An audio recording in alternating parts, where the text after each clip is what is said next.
혹시 이런 날이 있었습니까? 누군가를 만난 건 아니고 누군가에게 좋은 마음을 줬을 뿐인데 집에 돌아오니 기분이 더러워지는 날 말입니다. 상대는 예의를 지켰습니다. 말도 공손했고 웃기도 했습니다. 그런데 이상하게 마음속에는 한 문장만 남습니다. 내가 지금 값싸게 취급당했나? 쇼펜하우어는 이런 순간을 감정으로 보지 않았습니다. 그는 판정이라고 불렀습니다. 사람은 당신을 존중해서 친절한 게 아닙니다. 당신이 어디까지 허용하는지 재보기 위해 친절한 얼굴을 빌릴 때가 있습니다. 오늘 이야기는 돈을 지키는 법이 아닙니다. 더 늦기 전에 나를 지키는 법입니다. 61세 꽃꽂이 선생님, 희자님 이야기를 드리겠습니다.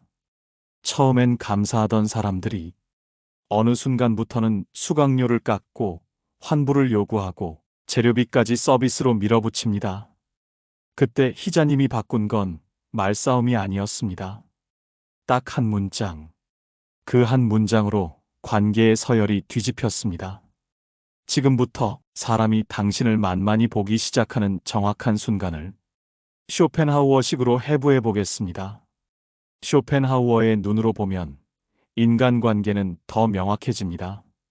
무료 구독과 좋아요 잊지 마세요. 시작합니다. 1장. 값은 깎였고 사람은 바뀌었다. 희자님은 올해 61입니다. 꽃꽂이를 가르친 지는 20해가 넘었습니다. 작은 공방에서 시작해 지금은 동네에서 실력 있는 선생님으로 불립니다. 처음엔 모든 게 감사였습니다. 수강생들은 말했습니다. 선생님 덕분에 삶이 달라졌어요. 꽃 만지는 시간이 너무 위로돼요. 희자님은 그 말이 고마웠습니다. 그래서 조금씩 더 해주기 시작했습니다. 꽃이 상하면 새로 준비했고, 늦게 온 사람은 끝까지 봐줬고, 재료가 모자라면 본인이 채웠습니다. 그때마다 이렇게 말했습니다. 괜찮아요. 배우는 분들이니까요. 문제는 그 다음이었습니다. 어느 날 한 수강생이 이렇게 말했습니다. 선생님, 이번 달은 사정이 있어서요. 수업은 몇 번 들었는데 환불 좀 해주시면 안 될까요? 희자님은 잠깐 망설였습니다. 규정상 어렵다는 걸 알면서도 이 말을 먼저 꺼냈습니다. 어려우시면 일부만이라도. 그날 이후였습니다. 비슷한 말이 하나둘 늘기 시작한 건 재료비는 좀 빼주세요. 선생님이니까 이해해 주시겠죠? 다음 달에 계산해도 되죠? 말투는 공손했습니다. 하지만 방향은 같았습니다. 깎을 수 있나였습니다. 희자님은 이상함을 느꼈습니다. 사람들이 더 친해진 것도 아닌데 요구만 가까워졌다는 걸요. 쇼펜하우어는 이런 순간을 아주 냉정하게 설명합니다. 사람은 호의를 기억하지 않는다. 기준이 흐려진 순간을 기억한다. 희자님이 돈을 깎아준 건 선의를 보여준 행동이었습니다. 하지만 상대는 그렇게 받아들이지 않았습니다. 상대의 머릿속엔 이 문장이 남았을 뿐입니다. 여기는 밀어도 된다. 그때부터 요청은 부탁이 아니라 권리처럼 바뀌었습니다. 희자님은 그제서야 알았습니다. 돈의 문제가 아니라 자기 자리가 낮아졌다는 걸. 그날 밤 희자님은 잠을 설쳤습니다. 억울해서가 아니라 스스로에게 화가 나서였습니다. 왜 나는 늘 먼저 양보했을까? 왜 기준을 말하지 않았을까? 며칠 뒤 같은 수강생이 다시 말했습니다. 선생님, 지난번처럼 이번에도 조금만 조정해 주시면. 그 순간 희자님은 처음으로 말을 바꿨습니다. 길게 설명하지 않았습니다. 미안해하지도 않았습니다. 그냥 이렇게 말했습니다. 그건 제 수업 기준에 맞지 않습니다. 조용한 한 문장이었습니다. 목소리도 낮았고 표정도 같았습니다. 잠깐의 침묵이 흘렀습니다. 상대는 당황했습니다. 그리고 그 다음 말이 달라졌습니다. 아, 그렇군요. 그날 이후 희자님의 공방에서는 이상한 일이 벌어졌습니다. 사람이 줄었습니다. 하지만 남은 사람들의 태도가 완전히 달라졌습니다. 환불 이야기는 사라졌고 재료비를 먼저 챙겨왔고 시간을 지켰습니다. 쇼펜하우어식으로 말하면 이렇습니다. 사람은 착한 사람을 존중하지 않는다. 선을 가진 사람을 존중한다. 희자님은 싸운 적이 없습니다. 화를 낸 적도 없습니다. 다만 기준을 말했을 뿐입니다. 그 순간 관계의 서열이 조용히 다시 정렬됐습니다. 이 장면이 불편하게 느껴진다면 당신도 비슷한 순간을 이미 한 번쯤 겪어봤다는 뜻입니다. 2장. 사람은 이해하지 않는다. 먼저 재본다. 사람들은 흔히 이렇게 말합니다. 조금만 더 설명했으면 오해가 없었을 텐데. 내 진심을 알면 달라질 텐데. 쇼펜하우어는 이 말을 믿지 않았습니다. 그는 인간을 이렇게 보았습니다. 사람은 상대를 이해한 다음 대하지 않는다. 대할 값을 정한 뒤 그에 맞게 이해한다. 관계에서 생기는 대부분의 불편함은 설명이 부족해서가 아니라 처음에 만들어진 판정에서 시작됩니다. 사람은 만나는 순간 아주 빠르게 판단합니다. 이 사람은 어디까지 말해도 되는지, 어디까지 부탁해도 되는지, 어디까지 넘어가도 되는지. 이 판단은 말의 내용으로 만들어지지 않습니다. 당신의 반응으로 만들어집니다. 웃으며 넘긴 한 번, 괜찮다고 말한 한 번, 침묵으로 처리한 한 번. 그 순간 상대의 머릿속에는 아주 단순한 기록이 남습니다. 이 사람은 이 정도는 감당한다. 쇼펜하우어는 이걸 악의로 보지 않았습니다. 그는 인간의 습성이라고 보았습니다. 인간은 늘 가장 저항이 적은 방향으로 움직입니다. 물이 낮은 쪽으로 흐르듯 요구도 부탁도 무례도 저항이 적은 쪽으로 흐릅니다. 그래서 이상한 일이 벌어집니다. 같은 상황인데 어떤 사람에게는 조심하고 어떤 사람에게는 편해집니다. 같은 말인데 어떤 사람에게는 망설이고 어떤 사람에게는 당연해집니다. 차이는 인격이 아닙니다. 측정값입니다. 사람들은 당신이 어떤 사람인지 묻지 않습니다. 당신이 어디까지 허용하는지를 봅니다. 여기서 한 가지 사실은 조금 불편합니다. 이 측정은 나중에 거의 바뀌지 않습니다. 한 번 괜찮은 사람으로 분류되면 그 다음 거절은 의견이 아니라 변덕으로 보입니다. 한 번 잘 들어주는 사람으로 분류되면 그 다음 침묵은 이해가 아니라 불편함으로 읽힙니다. 그래서 당신은 변하지 않았는데 관계만 점점 숨이 막힙니다. 쇼펜하우어는 이 구조를 이렇게 정리했습니다. 사람은 상대를 존중하지 않는다. 상대의 저항 수준을 존중한다. 당신이 참았던 이유는 마음이 약해서가 아닙니다. 관계를 깨고 싶지 않았고 분위기를 망치고 싶지 않았기 때문입니다. 그 선택은 틀리지 않습니다.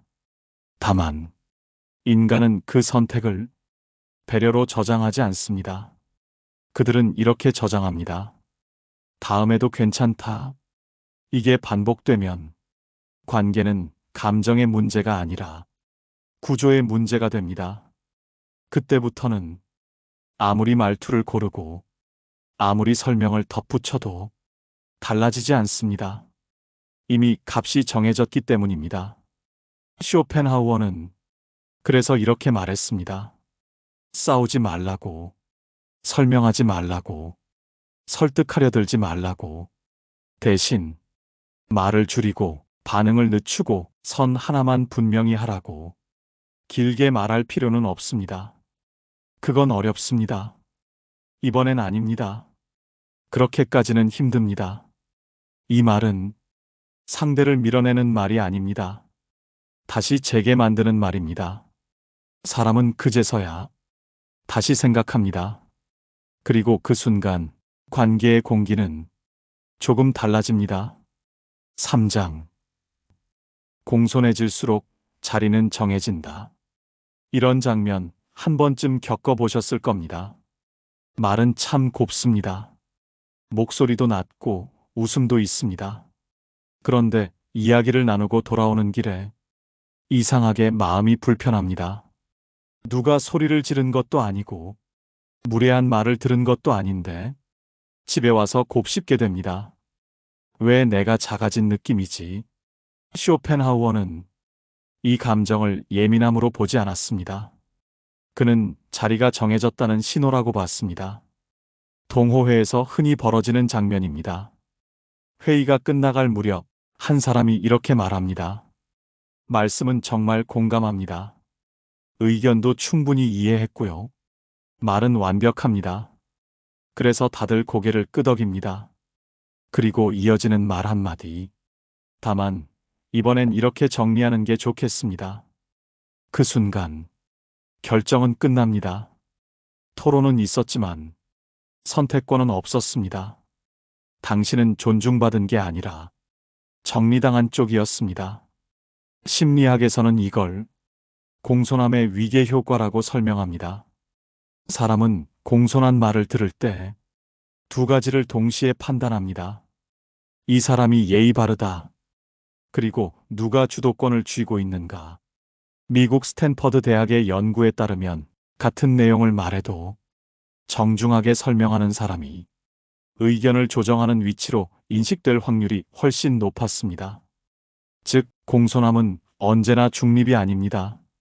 말이 부드러워질수록 관계는 평등해지는 게 아니라 위치가 조용히 정리됩니다. 이때 우리는 이렇게 생각합니다. 그래도 예의는 있었잖아. 무시한 건 아니겠지. 괜히 문제 삼으면 내가 쪼잔해 보일까봐. 하지만 쇼펜하우어는 이 순간을 가장 위험하다고 봤습니다. 사람은 무시당해서 자리를 잃는 게 아니라 무시당한 걸 스스로 부정하면서 자리를 잃습니다. 공손한 말이 반복될수록 당신의 말은 의견이 아니라 참고사항이 됩니다. 병원 대기실을 떠올려 보십시오. 한 사람은 조용히 앉아 번호표만 바라봅니다. 다른 한 사람은 말 한마디 하지 않지만 창구 근처에 서 있습니다. 먼저 불리는 쪽은 대개 어느 쪽일까요? 성격 차이가 아닙니다. 목소리의 크기도 아닙니다. 자리를 차지했느냐의 차이입니다. 쇼펜하우어는 이걸 무례라고 부르지 않았습니다. 그는 이렇게 말했습니다. 사람은 말을 고른 사람보다 자리를 지킨 사람을 존중한다. 공손함은 관계를 부드럽게 만들 수는 있어도 당신을 지켜주지는 않습니다. 존댓 말을 쓰지 말라는 이야기가 아닙니다. 예의를 버리라는 말도 아닙니다. 다만 공손한 말만 남고 당신의 선택이 사라지고 있다면 그건 예의의 문제가 아닙니다. 이미 자리가 정해지고 있다는 뜻입니다. 이때 필요한 건 말을 더 잘하는 게 아닙니다. 설명을 더 붙이는 것도 아닙니다. 조금 늦게 대답하고 모든 말에 바로 고개를 끄덕이지 않고 한 번쯤 말을 멈추는 것.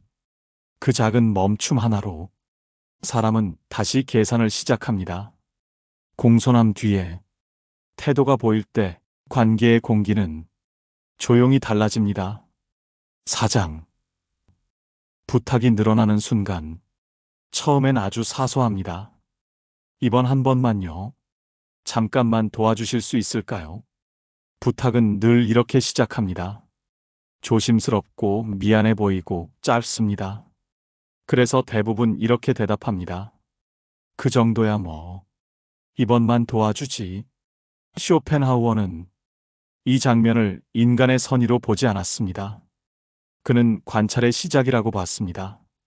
사람은 부탁을 하기 전에 먼저 묻지 않습니다. 한 번 던져보고 상대의 반응을 기록합니다. 이때 중요한 건 무엇을 부탁했느냐가 아닙니다. 어떻게 끝났느냐입니다. 웃으면서 들어줬는지, 망설이다가도 결국 해줬는지, 아무 조건 없이 받아들였는지. 그 결과는 상대 머릿속에 이렇게 저장됩니다. 이 사람은 된다. 그 다음부터 부탁은 변합니다. 이번에도 좀 부탁드릴게요. 아시잖아요. 선생님이 제일 편해서요. 어차피 잘하시니까. 말은 여전히 부드럽습니다. 하지만 요청의 무게는 달라집니다. 한 번은 부탁, 두 번은 기대, 세 번부터는 기본값이 됩니다. 쇼펜하우어는 이 지점을 아주 냉정하게 짚었습니다. 인간은 감사함보다 가능성을 더 오래 기억한다. 그래서 이상한 일이 생깁니다. 왜 항상 같은 사람에게만 부탁이 몰릴까요? 왜 바쁜 일은 늘 같은 사람 몫일까요? 그건 신뢰 때문이 아닙니다. 성공률 때문입니다. 심리학에서도 비슷한 결과가 나옵니다. 한 연구에서 사람들에게 도움을 요청하게 했더니 과거에 한 번이라도 거절한 사람보다 단 한 번도 거절하지 않은 사람에게 부탁이 3배 이상 더 몰렸습니다. 성격 차이가 아니었습니다. 인성의 문제가 아니었습니다. 단 하나 거절이 있었는가의 차이였습니다. 이때 우리는 스스로를 이렇게 설명합니다. 내가 좀 잘 도와줘서 그렇지. 원래 내가 이런 걸 잘 못 거절해. 관계가 틀어질까봐. 그 마음은 이해할 수 있습니다. 하지만 인간은 그 마음을 고려하지 않습니다. 사람은 당신의 사정을 보지 않습니다. 결과만 봅니다. 그래서 부탁이 반복될수록 미안함은 줄어들고 당연함이 남습니다. 이 시점부터 사과는 형식이 되고 감사는 인사말이 됩니다. 항상 감사해요. 이 말은 더 이상 고마움이 아니라 정리 멘트가 됩니다. 쇼펜하우어는 이 구조를 이렇게 봤을 겁니다. 부탁이 잦아지는 관계는 이미 동등하지 않다. 여기서 중요한 건 화낼 필요도 없고 설명할 필요도 없다는 점입니다. 부탁을 거절하는 순간 상대가 불편해진다면 그건 당신이 냉정해진 게 아니라 관계의 균형이 처음으로 흔들린 겁니다. 사람은 항상 이렇게 말합니다. 에이, 그 정도도 안 돼? 그 말이 나오는 순간 이미 답은 정해져 있습니다. 그동안 당신이 얼마나 많이 해줬는지를 말해주고 있기 때문입니다. 부탁이 늘어나는 건 갑자기 벌어지는 일이 아닙니다. 아무 일도 일어나지 않았기 때문에 조용히 쌓인 결과입니다. 그래서 이 장면은 늘 비슷합니다. 당신은 어느 날 문득 느낍니다. 왜 나만 이렇게 바쁘지? 그때 이미 관계는 많이 기울어 있습니다. 5장. 왜 유독 당신에게만 말이 많을까? 이상한 관계가 있습니다. 같은 자리, 같은 이야기인데 당신에게만 말이 많아집니다. 당신이 말합니다. 요즘 좀 힘드네요. 그러자 곧바로 이런 말이 돌아옵니다. 그건 말이야. 내가 살아보니까 그렇게 하면 안 돼. 말은 친절합니다. 표정도 나쁘지 않습니다. 그런데 이상하게 이야기를 하고 나면 마음이 가벼워지지 않습니다. 쇼펜하우어는 이 장면을 아주 싫어했습니다. 그는 조언을 선의의 행동으로 보지 않았습니다.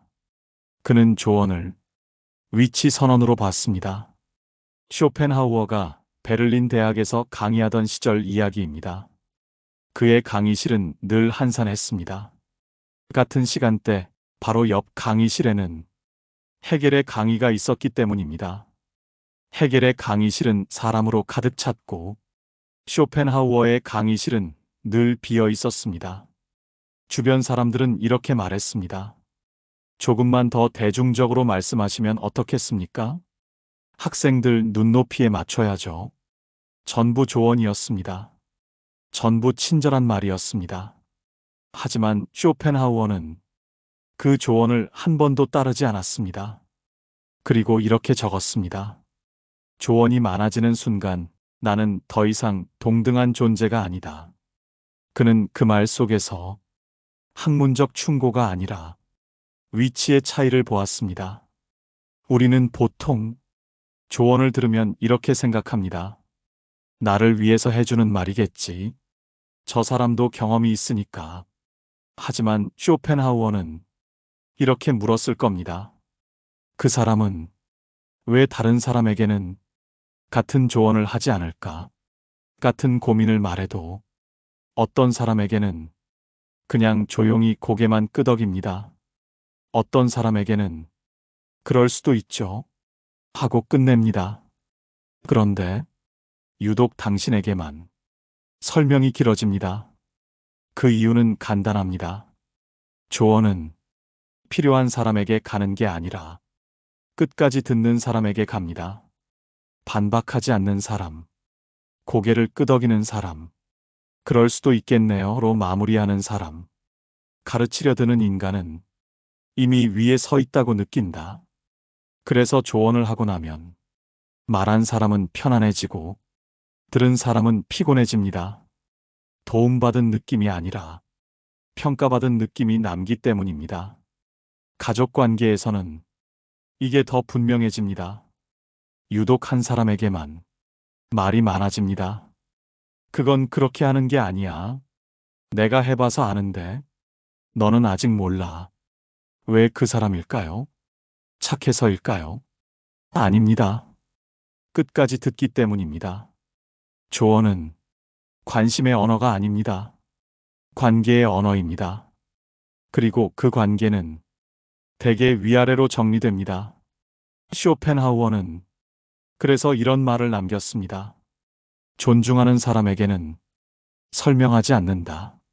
설명이 길어질수록 이미 자리는 기울어 있습니다. 그래서 이상한 현상이 생깁니다. 조언이 많아질수록 당신은 점점 말을 줄입니다. 이야기를 꺼내지 않게 됩니다. 왜냐하면 말을 꺼내는 순간 또 설명이 돌아올 걸 이미 알고 있기 때문입니다. 이때 관계는 겉으로는 멀쩡합니다. 싸움도 없고 목소리도 높아지지 않습니다. 하지만 안에서는 이미 역할이 정해져 있습니다. 말하는 사람과 듣는 사람. 쇼펜하우어는 이런 관계를 아주 조용히 끊었습니다. 싸우지 않았고 설명하지도 않았습니다. 그저 더 이상 자신의 이야기를 그들에게 하지 않았습니다. 그리고 그 침묵이 그 어떤 말보다 정확한 거리였습니다. 6장. 기다린 사람만 시간을 잃는다. 이상하게 항상 기다리는 사람이 있습니다. 약속 장소에 먼저 와 있고 상대가 늦는 전화가 오면 늘 같은 말을 합니다. 괜찮아요. 천천히 오세요. 그 말은 배려처럼 들립니다. 사람 좋아 보이기도 합니다. 그런데 이 장면 이상할 정도로 반복됩니다. 한 번도 반대는 없습니다. 당신이 늦을 때는 상대가 그렇게 말해준 적이 거의 없습니다. 쇼펜하우어는 이걸 성격 문제로 보지 않았습니다. 그는 권리의 문제로 봤습니다. 시간을 빼앗기는 사람은 대개 관계에서 먼저 자리를 내준 사람입니다. 재미있는 일화가 하나 있습니다. 19세기 영국 빅토리아 시대의 정치가들 사이에서 유명했던 말이 있습니다. 왕을 기다리게 하지 마라. 그건 예절이 아니라 권력이었습니다. 왕은 늦어도 됩니다. 하지만 왕을 기다리게 하면 그 순간 그 자리는 끝납니다. 쇼펜하우어식으로 말하면 시간은 돈보다 먼저 서열을 만듭니다. 늦는 사람이 위고 기다리는 사람이 아래라서가 아닙니다. 늦어도 되는 사람이 위가 됩니다. 이게 더 정확합니다. 여기서부터 사람이 진짜 무서워지는 이유가 있습니다. 사람은 중요한 대상 앞에서는 몸이 먼저 반응합니다. 늦으면 안 된다는 걸 머리가 아니라 몸이 압니다. 택시를 타고 서둘러 나오고 미리 연락하고 숨이 차도 뛰어옵니다. 그런데 어떤 대상 앞에서는 이게 사라집니다. 길이 막혔고, 전화가 왔고, 갑자기 일이 생겼고, 핑계는 매번 새롭습니다. 패턴은 늘 같습니다. 그리고 이상하게 그 패턴이 반복되는 대상은 항상 같은 사람입니다. 당신입니다. 한 가지 장면만 떠올려 보십시오. 상대가 15분 늦었습니다. 당신은 서서 기다리다, 앉았다가, 휴대폰을 봤다가, 다시 일어납니다. 상대가 옵니다. 숨도 안 찹니다. 미안해 하면서도 어딘가 편합니다. 그리고 당신이 웃어줍니다. 괜찮아요. 그 순간, 관계는 조용히 기록됩니다. 이 사람은 기다린다. 첫 번째는 우연입니다. 두 번째는 습관입니다. 세 번째부터는 기본값입니다. 그때부터 사과는 옵션이 됩니다. 미안, 어쩔 수 없었어. 다음엔 일찍 올게. 그 말은 관계를 회복하는 말이 아닙니다. 관계를 유지하는 말입니다. 쇼펜하우어는 이걸 아주 잔인하게 보았습니다. 인간은 사랑이 아니라 편의로 관계를 유지한다. 그래서 시간을 가볍게 쓰는 사람은 당신을 가볍게 여기는 겁니다. 의도가 없어도 그렇습니다. 나쁜 사람이어서가 아니라 관계가 그렇게 세팅됐기 때문입니다. 여기서 시니어들이 제일 많이 하는 착각이 있습니다. 저 사람 바쁘니까 그럴 수도 있지. 내가 이해해야지. 이해는 따뜻합니다. 하지만 관계에서는 이해가 면허가 되는 순간이 있습니다. 그 면허를 주는 말이 바로 이겁니다. 괜찮아요. 쇼펜하우어는 괜찮다라는 말을 가장 위험한 말 중 하나로 봤을 겁니다. 괜찮다는 말은 상대의 마음을 편하게 하는 게 아니라 상대의 습관을 굳히는 말이기 때문입니다. 그리고 이 장면이 결정적으로 갈라지는 순간이 있습니다. 어느 날, 당신이 딱 한 번 이렇게 말할 때입니다. 오늘은 여기까지만 하죠. 30분만 기다릴게요. 다음에 봐요. 길게 설명하지 마십시오. 표정도 과하게 쓰지 마십시오. 말은 짧게, 끝은 단정하게. 이때 상대가 당황하면 당황할수록 당신은 더 확실해집니다. 그 당황은 당신이 이상해져서가 아니라 상대의 기본값이 깨졌다는 신호입니다. 관계는 그때부터 다시 조정됩니다. 당신의 시간이 가벼워지기 시작한 순간은 처음 늦었던 날이 아닙니다. 그날 당신이 웃으며 말해버린 괜찮아요부터였습니다. 기다린 사람만 시간을 잃습니다. 그리고 시간은 한 번 잃기 시작하면 관계도 같이 잃기 시작합니다. 7장 사과가 반복되는 관계는 이미 끝나 있다. 이상한 사과가 있습니다. 말은 늘 똑같이 정중합니다. 미안해. 어쩔 수 없었어. 다음엔 안 그럴게. 그런데 며칠 지나면 똑같은 일이 다시 벌어집니다. 그리고 또 사과합니다. 사과는 늘 남아있는데 달라지는 건 없습니다. 쇼펜하우어는 이 장면을 아주 싫어했습니다. 그는 사과를 마음의 증거로 보지 않았습니다. 그는 사과를 계산의 결과로 봤습니다. 재미있는 위인 일화가 하나 있습니다. 고대 그리스의 정치가 알키비아데스는 문제인물로 유명했습니다. 약속을 어기고 사람을 실망시키고 사과는 늘 했지만 행동은 바뀌지 않았습니다.